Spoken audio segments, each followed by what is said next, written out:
Okay, so expanding on the previous video where we set up the fast walkers and runners, I did some tinkering to try to find some good general values for both the player and the zombie. So what I had found roughly was the player walking at 350 units and running at 600 units was pretty close and still within the realm of feeling decent to the original.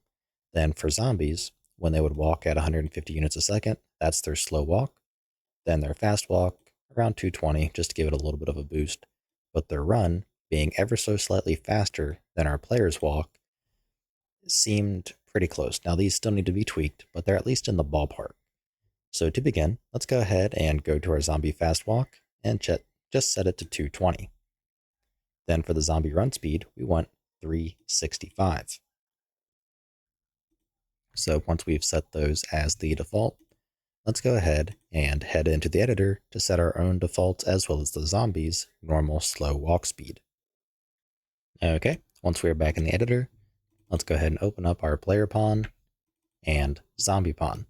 So starting with the zombie, we want their default to be 150 units a second for the movement speed, which it already is. That's what we're using, so that's fine. Then in the player pawn, we have 350. So let's go to our character movement, bump that up by 100 to 350, and then our own sprinting at 600, which it currently is.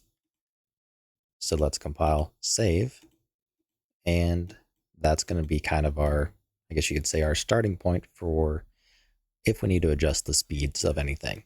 But that's going to be all for this video. I just wanted to make it very short so our projects are in sync and we can move forwards. So I'll see you in the next one.